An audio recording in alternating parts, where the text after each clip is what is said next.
तेजस्वी यादव अब वोट बहिष्कार की धमकी दे रहे हैं, वो भी उस मुद्दे पर जो किसी भी रूप से तर्कसंगत नहीं है।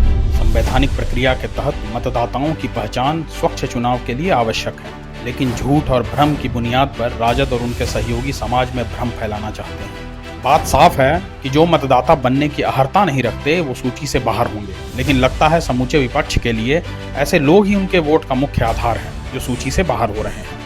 अब इन फर्जी वोटरों के लिए हो हंगामा बताता है कि विपक्ष झूठ और फर्जी वोटरों के सहारे ही सत्ता प्राप्ति का सपना देख रहा है। तेजस्वी की यह गीदड़ भभकी बताती है कि उनकी आस्था अब न ही संवैधानिक संस्थाओं पर है, न ही लोकतंत्र पर। वोट बहिष्कार एक नक्सली की भाषा और विचारधारा है जो शुद्ध रूप से लोकतंत्र विरोधी है। महागठबंधन के इस असंवैधानिक व्यवहार से साफ है कि वो हर हाल में फर्जी वोटरों को सूची में बनाए रखना चाहते हैं।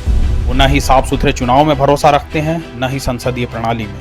अच्छा होता कि एक जिम्मेवार विपक्ष के रूप में वो साफ सुथरे चुनाव के पैरोकार बनते, जनता के पास विकास के मुद्दे लेकर जाते, लेकिन जिनके लिए विकास कोई मुद्दा ही नहीं, वो ऐसे ही भ्रम फैलाकर समाज में अपना प्रोपेगेंडा चलाने में विश्वास रखते हैं। और ये कोई इस पार्टी के लिए नया नहीं है, इनका इतिहास पुराना है। खुद संसदीय प्रणाली के तहत चुनकर आते रहे, लेकिन संवैधानिक संस्थाओं के कामों पर सवाल उठाएंगे।